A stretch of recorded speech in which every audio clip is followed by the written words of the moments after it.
What's up, guys? Welcome back to the 40K Cafe, and recently I was asked a very interesting question. As we know, when a chapter turns traitor, many of the individuals may fall to chaos in some way, shape, or form. Some may become chaos champions, others may become chaos sorcerers, some may become possessed by the power that consumes them when turning traitorous. But what happens to the chaplains of former loyalist legions? Amidst the legions before the Horus Heresy, chaplains had a very specific role, which was to uphold the purity and soul of the legions. That is a gross oversimplification, but just for the sake of the video, stay with me. Seeing as their job was to uphold the purity of the Legion as well as ensure that the Legion remained on the right and righteous path, it was very unlikely for these individuals to fall in line with their traitorous kin, so there is a good chance that they were unalived. The Word Bearers were arguably the only Legion that was an exception to this rule when they turned traitor. The Chaplains would gain a new role and/or title known as Dark Apostles, and this role is still in practice to this day in the lore.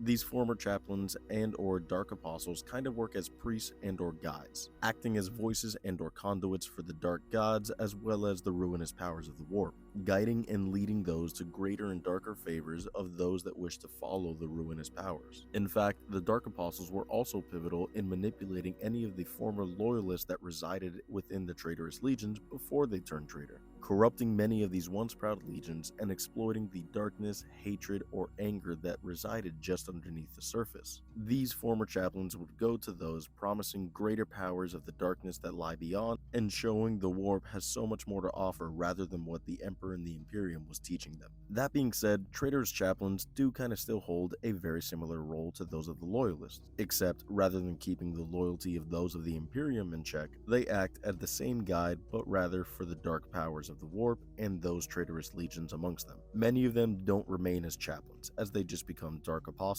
and as far as I know, it is still only the word bearers that use this practice. That being said though, I really hope this information helps, and I just want to remind you that this weekend will be our first host of the book club. We will be going over Horus Rising in the Discord, and if you want to join, feel free to join via the link in my bio. Thanks again guys for listening. I hope you all enjoyed this video. Drop a comment if there's anything you want to hear about next, and as always, remember to follow for more.